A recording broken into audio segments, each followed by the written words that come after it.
Test one, two, test one, two, test one, two, test one, two. Good evening, good evening, good evening on this February 8th, 8th day of Black History Month. We are holding 30 seconds and then we are going in.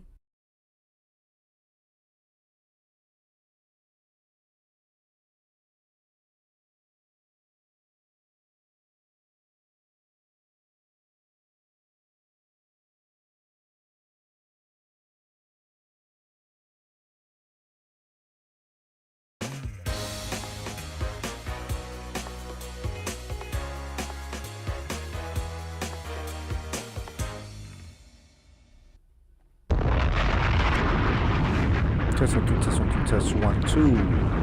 I need to get a control setting up here. As you know, or some of you know, I'm doing this whole beta testing system and it's not without fault. Let's do this again. There we go. Okay. There we go. All right. And then let's go. Bam. That's it. That is it.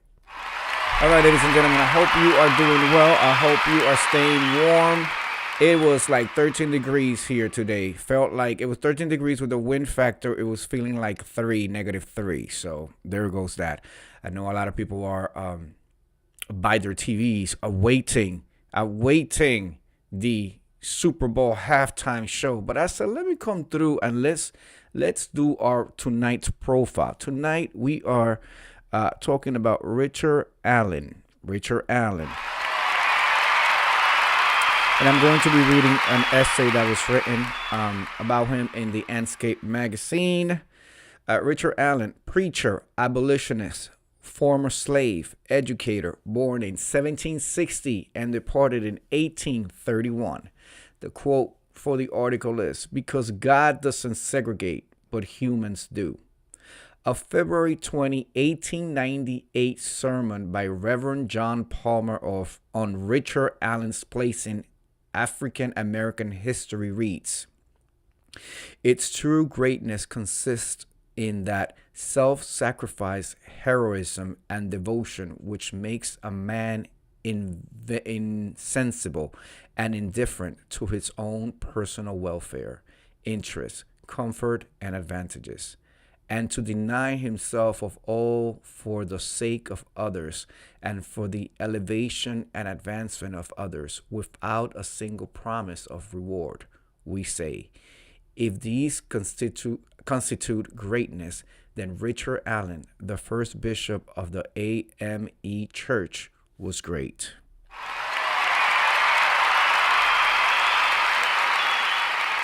Allen is considered the founder of the African Methodist Episcopal AME Church in America. That church, now with a membership of more than 2.5 million people and 6,000 churches, was the country's first independent black denomination. Former slave, born into servitude in 1760 in Philadelphia. Oh God. Negro Richard, end of quote, earned $2,000 to buy his freedom and that of his brother in 1780. Richard Allen, the name he chose as a freed man, came of age during the American Revolution, just as the anti-slavery movement and denominational Christianity were gaining prominence. Allen discovered religion after hearing a Methodist preacher at a secret gathering of slaves in Delaware. In his biography, "The Life Experiences and Gospel Labors of the Reverend Richard Allen," he wrote, I quote, "I was awakened and brought to see myself poor, wrecked, and undone, and without the mercy of God must be lost." Preacher. Allen, his wife Sarah, and others opened the doors to Bethel AME Church on July 29, 1794, on the site of a converted blacksmith shop on 6th Street in Philadelphia. Allen was ordained the church's pastor, driven to establish Mother Bethel by white Methodist segregation of blacks. Allen brought other black Methodist congregations in Philadelphia together in 1816. They elected Allen bishop, a position he held until his death in 1831. Abolitionist. Allen focused his sermons on the freedom of slaves, cessation of colonization, education of youths, and temperance. He created denominational groups to care for and educate the poor. His home and Bethel AME were spots on the Underground Railroad. Drop a bomb on that. So he was part of the Underground Railroad, which, as we know, was a network of homes and businesses where, along the way to freedom, pretty much. Okay. Educator.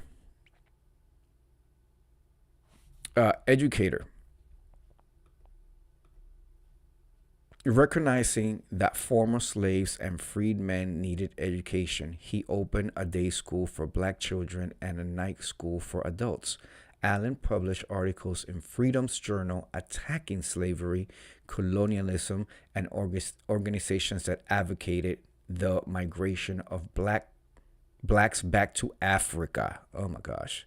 He authored 3 pamphlets about escaping the bonds of slavery, including an address to those who keep slaves and approve the practice. Drop a bomb on that. Okay? Reading and serving. Reading and serving. He created a pamphlet directly for the people who kept slaves and approve of the practice. Okay? This is in the 1800s, by the way. Talk about courage. Allen's legacy lives on today in the AME Church's work, whose motto is, quote, God our Father, Christ our Redeemer, the Holy Spirit our Confronter, humankind our family. And this article was written by John X. Miller.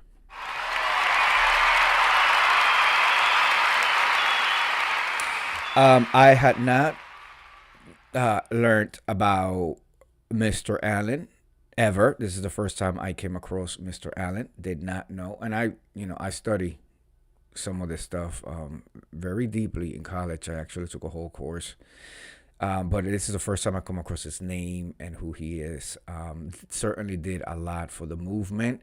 And then, in his writings, and also by creating the church movement, the church movement. I'm sorry, I just got distracted for a quick second. Sorry, ladies and gentlemen. But by creating the church movement. So thank you, Richard Allen. Because you walk, we can run now. So we do this every night, ladies and gentlemen. For the month of February, we'll be doing Black History Month profile. So make sure that you come back tomorrow and see who we're going to be learning about tomorrow. Hit that subscribe button, hit that like button. Please feel free to share. Tonight is the Super Bowl. I don't really follow his songs, and I get it. He's Puerto Rican. We should support, but I don't. If I may be frank, I don't have cable. Drop a bomb on that. We're busy here running businesses I have to run the home, run a marriage, cook the dinner, go out, still keep my hair flawless. Hello, Love Blake. Nice to see you, Love Blake. I create content for the people, all of that. Let me go ahead here. My block game is on point, Love Blake. You understand? My block game is on point. I love that the beta system allows me to see it come in before you guys see it up in YouTube land. Snipe him. But yeah, I'm not, I've never really been into the Super Bowl, and I don't have like the channels. Any information I need, I get it from the internet, and the viewership on the internet is not the same. They want the live viewership from the network TV. So I also don't know none of his songs. So I'm happy that he's a Puerto Rican up there. I'm happy, that it got all these white people upset, honey, and mad about it. But I just, so I'm going to go ahead, fix a nice bowl of fruit. I'm going to climb in bed with Incredible Hulk, and we are going to watch some Beyond the Gates. We are always behind the gates, so we need to catch up. Anyway, I will see you guys tomorrow. Have a good night. Stay warm. Peace.